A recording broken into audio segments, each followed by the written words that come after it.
அரிட்டாப்பட்டியை குறிவைத்திருக்கும் மத்திய அரசு. டங்ஸ்டனில் அப்படி என்னதான் இருக்கு?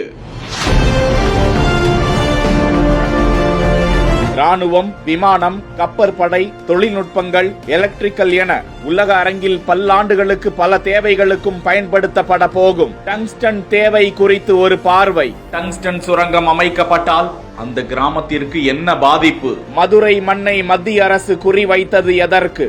இங்கு சுரங்கம் அமைக்கப்பட்டால் நான் முதலமைச்சரே இல்லை என சபதம் பூண்டிருக்கும் ஸ்டாலின்.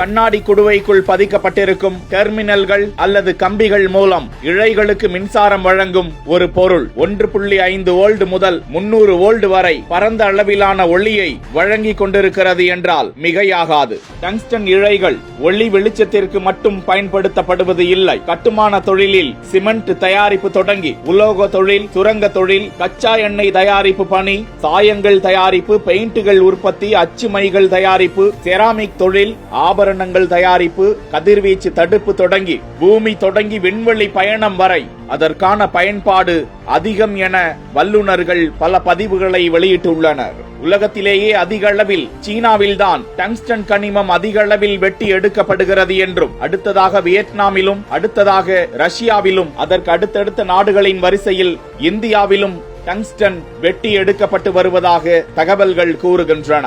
டங்ஸ்டன் இழைகளை இறக்குமதி செய்வதில்தான் இந்தியா அதிகமாக முனைப்பு காட்டியிருக்கிறது என்று தரவுகள் கூறுகின்றன. இந்தியாவில் பல இடங்களிலும் தனி உலோகமாக டங்ஸ்டன் கிடைக்கப்பெறுவது இல்லையாம். பிற உலோகங்களுடன் கலந்ததாக கர்நாடக மாநிலத்தில் 41%, ராஜஸ்தானில் 27%, ஆந்திராவில் 17%, மகாராஷ்டிரா மாநிலத்தில் 11%, ஹரியானா, உத்தரகாண்ட், மேற்கு வங்க மாநிலங்களில் 4% இருப்பு இருப்பதாக தகவல்களை வெளியிட்டு இருக்கிறார்கள். அந்த வகையில் செய்யப்பட்ட ஆய்வுகளில் மதுரை மண்ணின் அரிட்டாப்பட்டி தற்போது குறிவைக்கப்பட்டு விவாதம் நடந்து கொண்டிருக்கிறது. அதனை உலக அரங்கில் ஏற்றுமதி செய்தால் பல்லாயிரம் கோடிகளுக்கு விற்பனை செய்யப்படும் என்றும் தரவுகள் கூறுகின்றன.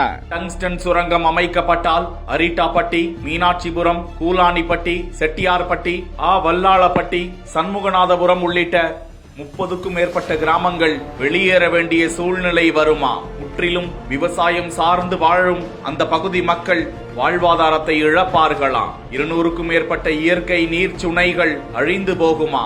அங்குள்ள மலைப்பகுதியை சார்ந்து வாழும் அழுங்கு, மலைப்பாம்பு, தேவாங்கு போன்ற அரிய வகை உயிரினங்களும் அழிந்து போகுமா? மேலும் 2200 ஆண்டுகள் பழமையான தமிழ் பிராமி கல்வெட்டுக்கள், குடவரை கோவில்கள், சமணர் படுகைகள் போன்ற தொல்லியல் சான்றுகள் அழிக்கப்படுவதோடு அருகில் உள்ள பெருமாள் மலையில் உள்ள உயிரினங்களும் பேரழிவை சந்திக்கும் என்று சுற்றுச்சூழல் ஆர்வலர்கள் எதிர்ப்பை தெரிவித்து வருவது குறிப்பிடத்தக்கது.